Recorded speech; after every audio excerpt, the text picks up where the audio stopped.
que é esse pontinho vermelho, Ó, hein, que pessoal, a aparece? gente volta ao vivo agora. Acho que ainda não tem público. Eu vou esperar um pouquinho, Emílio, só um pouquinho. Nós já estamos ao vivo, mas vamos esperar as pessoas chegarem. Tá me ouvindo, Kátia? Sim, só um pouquinho, Emílio. Vamos esperar as pessoas chegarem, tá? Já estamos ao vivo, mas aguarde um pouquinho, por favor. Sim. Vixe, agora eu não tô te ouvindo.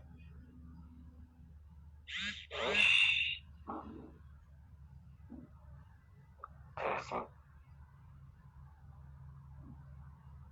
Você me ouve, Emílio? Tô te ouvindo agora. Perfeito. Bom, então, pessoal, a gente volta agora ao vivo para finalmente comentar, né, MP927. Emílio, já tem perguntas aqui. O pessoal está perguntando como é que faz, como é que o Congresso Nacional, enfim, os senadores, todo mundo ali, parlamentares em geral, podem fazer para derrubar essa medida provisória. Já é uma pergunta bem prática e bem aflita, né? Acho que a gente já pode começar respondendo essa questão. Então, o presidente dos...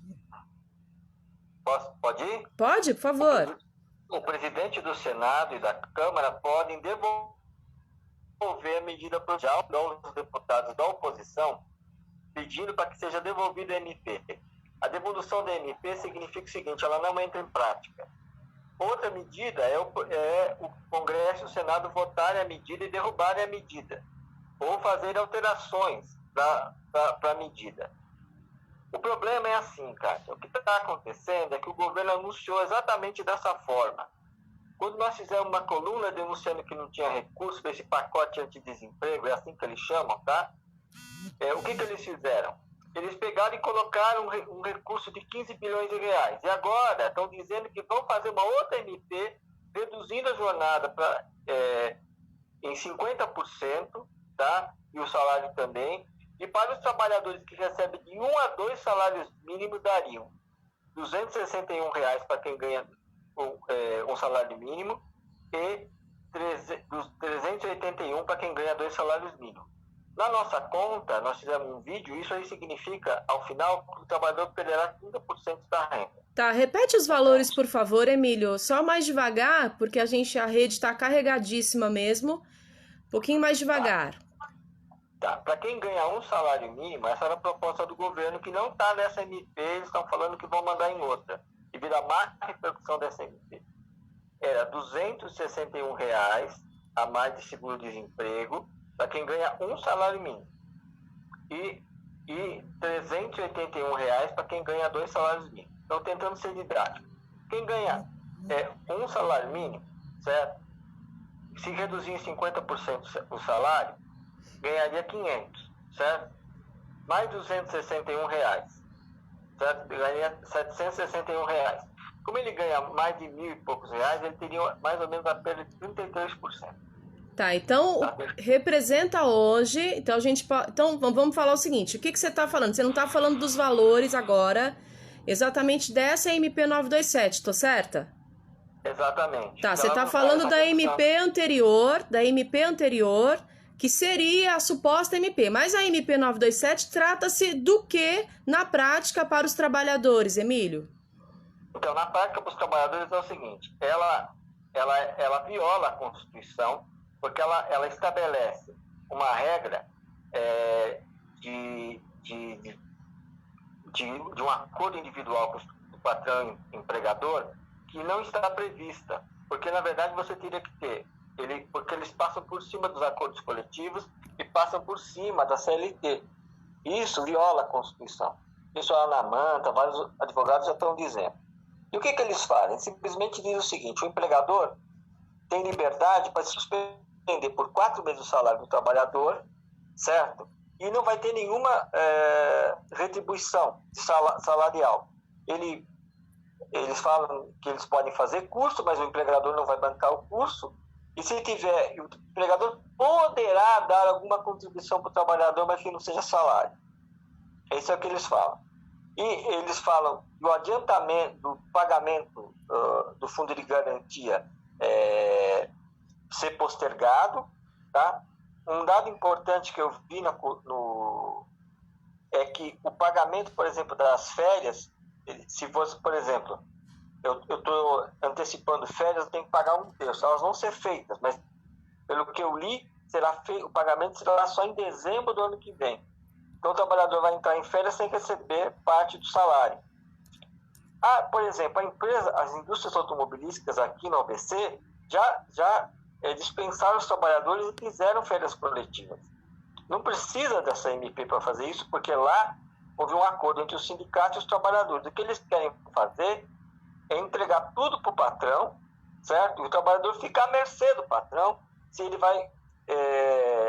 Isso é um absurdo, entendeu? Certo. Porque o trabalhador não tem nenhuma proteção frente ao patrão. Então, se o patrão quiser, ele volta a trabalhar. Se ele não quiser... Um outro aspecto que pouca gente falou é o seguinte: vai poder trabalhar home office, certo? Sim. É o que a MP fala, você pode trabalhar remoto.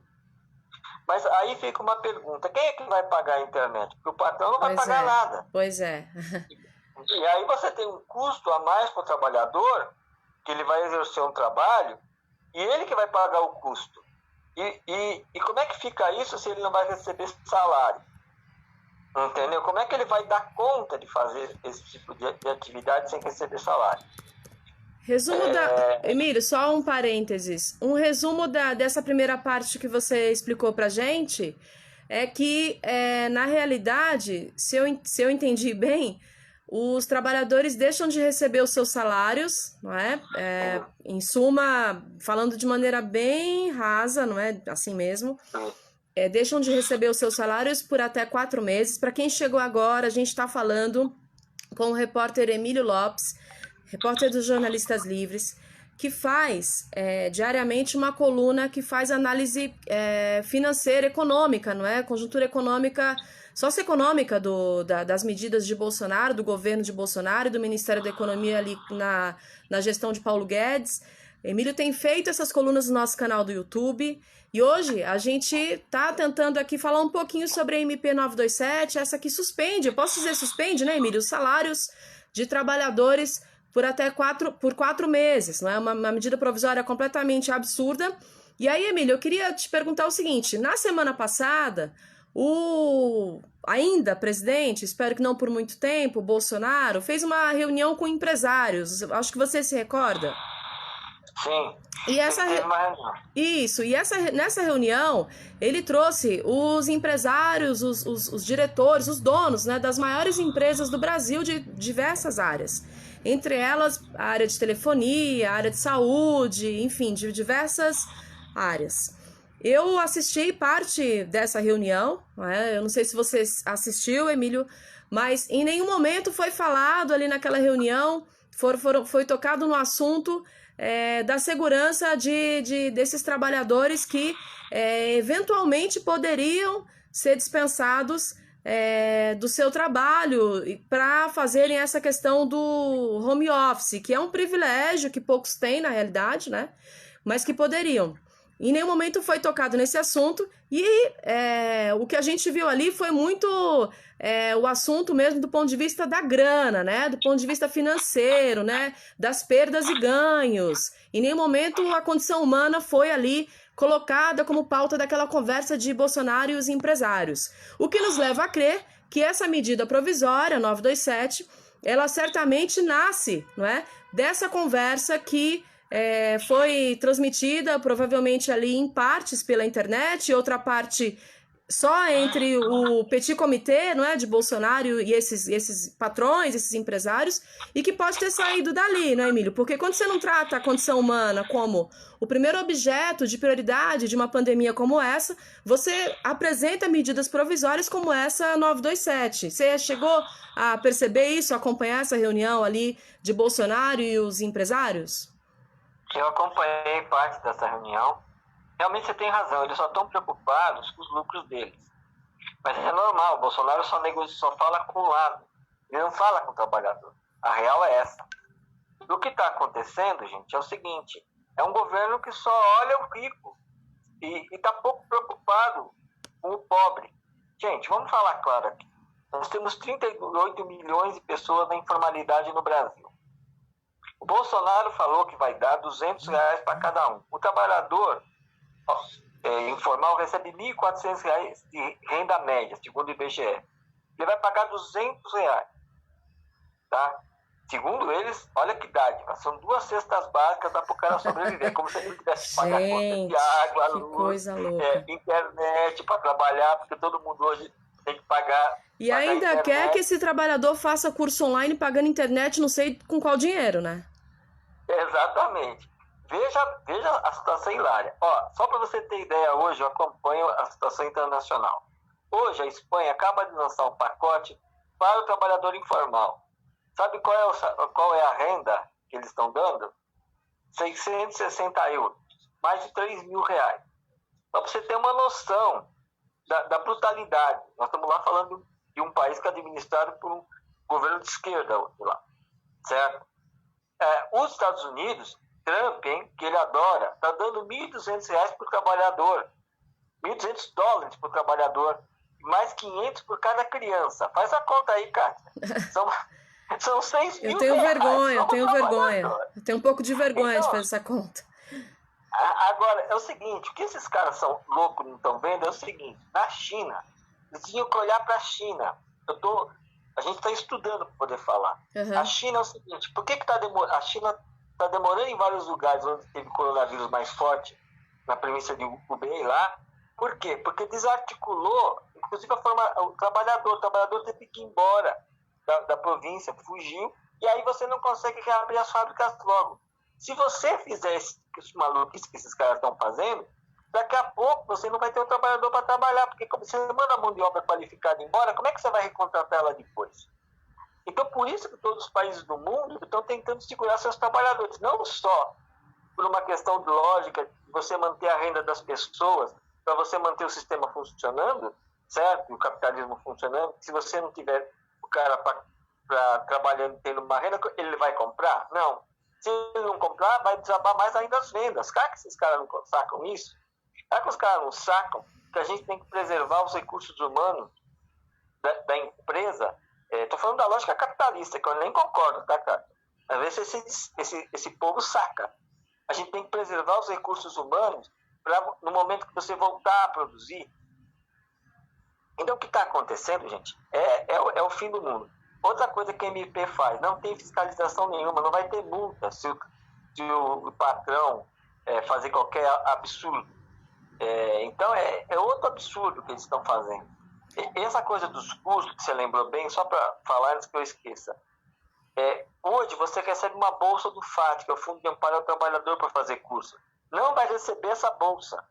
Quer dizer, então os caras estão falando uma coisa e não estão dando condições. Não paga a internet, não dá bolsa. Então, isso é uma piada. Desculpa, Kátia, se eu falei demais. Não, imagina, tá tudo perfeito. Eu só queria, Emílio, pra gente finalizando, que você apontasse aí rapidinho os principais pontos absurdos da MP 927, porque ainda tem gente acreditando que o Bolsonaro vai realmente... que é uma bondade o que ele tá fazendo, né? Tá pagando salário e não vai demitir que os empresários não vão demitir as pessoas, por exemplo. Não tem compromisso nenhum, não tem acordo coletivo, não tem acordo individual, né? Não é isso? Com o empregado, né? Então, eu queria que você falasse assim rapidinho dos pontos. Você falou das férias, eu vou te ajudar aqui, que é muita coisa, né? Você falou das férias, você falou da questão desses empregadores, perdão, não terem compromisso com os acordos coletivos previstos na CLT, na consolidação das leis do trabalho, a questão também das horas intercaladas, né, dos estabelecimentos de saúde, aquela questão, acho que tem que recapitular para o pessoal ficar ligado, da jornada de trabalho tradicional de 12 com 36 de descanso. Do pessoal da saúde. E do pessoal da saúde. Tem outras categorias também que serão muito penalizadas com isso, fora o valor. Aí você finalizaria com o valor real que um trabalhador que recebe o salário mínimo receberia, caso essa MP realmente não seja devolvida pelo Alcolumbre, presidente do Senado, e pelo próprio Maia. É um resumão, assim. Eu acrescentaria. Primeiro, está valendo para as empregadas domésticas também, segundo o site que eu li, tá? E em tese, Se elas entram em férias, vão ter que repor os dias trabalhados. E outra coisa que o pessoal de telemarketing, teleatendimento, que está às vezes em home office, hoje, se você passa de 6 horas de trabalho, você recebe 50% da hora extra, né? Exato, exato. A partir da 7ª hora. Isso vai cair. Então você não vai receber mais os 50% da hora extra. Então repete aí, Emílio, para os operadores de telemarketing, atenção, atenção. Em teleatendimento, essa é uma informação que está na coluna Real Político, que faz a análise das leis lá do Bolsonaro. Para quem está, por exemplo, você trabalha hoje 6 horas, certo? A partir da 7ª hora, você recebe hora extra. Você receberia 50% a mais. Você não vai receber esse 50% a mais. E essa área aqui é uma área muito importante, porque, por exemplo, uma série de pedidos que as pessoas fazem tem esse atendimento, né? Então, eu só queria falar uma outra coisa também, Kátia, sobre isso. E última coisa. Queria chamar a atenção que eles falaram o seguinte, que custaria, para dar R$200 para os trabalhadores informais, 15 bilhões de reais por 3 meses, 5 bi por mês, tá? Se o governo Bolsonaro tivesse vergonha na cara, ele criava agora o imposto sobre grandes fortunas para taxar os ricos, certo? Que geraria por ano 100 bilhões de reais. E dava para pagar para os autônomos pelo menos 4 vezes mais ou 5 vezes mais que esses R$200. Dava para pagar um salário mínimo. Uhum. Então, é uma questão de opção política desse desgoverno, entendeu? Uhum. E outra coisa, na minha avaliação, eles estão tentando diminuir ao máximo as medidas para ajudar os trabalhadores. Por quê? Porque eles querem manter a PEC do teto, o congelamento dos gastos. E aí, eles querem dar o mínimo de recursos. É o vire-se. Entendeu? Ó, se vira aí, mano, e se vira aí. É isso. Então, essa atitude, eu acho que pode levar...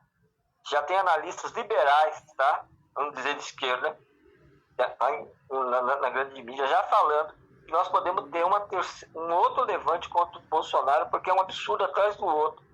Certo? É um absurdo atrás do outro. E o governo, na minha avaliação, está completamente desgoverno. Está completamente perdido e não está sabendo o que fazer. Entendeu? Ele fica atirando para um lado, aí vê se a medida dá certo, se tem repercussão ou não. Então, nós estamos, sinceramente, Kátia, eu tenho a sensação que eu tenho é que a gente não tem mais comandante nesse país aqui. Entendeu? Os caras não sabendo o que fazer. Não, certamente comando a gente não tem mesmo, né? Acho que a gente nunca teve, na realidade, né, comando. E é triste a gente dizer isso, né? Que a gente sempre soube, né, dessas condições, dessa incapacidade desse presidente ser chefe de nação, e a gente foi vendo isso em mais de um ano e meio, a gente foi vendo toda essa condição, né? Enfim, não é fácil, é muito triste, eu fico até sem palavras para compor, né, essa situação toda, mas eu acho que a gente precisa agora reagir, né, cada um no seu isolamento, claro, denunciar isso em todos os lugares que a gente possa, das nossas casas, para quem ainda está trabalhando em locais de trabalho, dos postos de trabalho, como, por exemplo, é o caso de algumas categorias aí que vão ser extremamente penalizadas com essa MP, e pressionar principalmente o Congresso Nacional e o Senado para que eles devolvam, né, essa medida provisória, Emílio. Queria só falar mais uma coisinha sobre o Bolsa Família. É o seguinte, Kátia, eles prometeram 3 bilhões para o Bolsa Família, tiraram 158 mil famílias do Bolsa Família. Eu quero falar o seguinte, até agora eles não fizeram um remanejamento desses 3 bilhões. Entendeu? O que é? Ele tem que tirar de um lugar, tem que colocar os 3 bilhões para o Bolsa Família. Não foi feito. A gente está fazendo um acompanhamento orçamentário e está vendo que o que eles falaram, passado aí já alguns dias, não foi feito nada. E ele pode fazer. Entendeu? Então isso é muito grave, porque se você não coloca o recurso lá, você não pode chamar as pessoas para receber, porque demora um tempo, mas você tem que primeiro disponibilizar os recursos, senão é crime. Sim. Então, assim, a gente está vendo um governo que não tem nenhuma preocupação com os pobres, na verdade. A primeira Sim, coisa que eles tinham que ter feito já era abrir os 3 bilhões para o Bolsa Família. exatamente. Isso eles não fizeram. Porque eu estou fazendo acompanhamento todos os dias do que está acontecendo, inclusive no orçamento federal, e a gente está vendo uma tragédia. Claro. Sabe? Então, eu acho assim, se é tão importante colocar dinheiro para combater o coronavírus, é muito importante também dar o dinheiro para o pessoal do Bolsa Família. Tá bem. Querido, ó, vamos encerrar, né? Porque eu acho que daí toda hora a gente vai ter assunto para falar, principalmente de medida econômica, né? E, enfim, para onde vai esse dinheiro, né? Para onde vai esse dinheiro, né? A gente precisando agora unir todos os esforços para ter recursos para combater, não é, esse Covid e, claro, não alimentar a disseminação, enfim, colocar alimento na mesa das pessoas, né, colocar recursos, por exemplo, para as pessoas pagarem uma internet, enfim, tudo que a gente já sabe, já estamos cansados de falar todos os dias, né? E aí, Emílio, quero muito te agradecer a disposição de estar mais uma vez aqui com a gente, né? A gente juntos, isolados, cada um em suas casas, fazendo essas conversas assim, meio que rápidas mesmo pela rede. Espalha aí, gente, esse ao vivo, compartilha, né? Porque aqui o Emílio fez vários esclarecimentos sobre essa MP, coisas que vão ser importantes para a gente alimentar o nosso debate com bastante argumento, durante todo o dia e pressionar, como eu disse para vocês, Rodrigo Maia e Davi Alcolumbre, para que eles devolvam essa medida provisória. Então, Emílio, obrigado e logo mais a gente volta com outras informações, tá, sobre isso.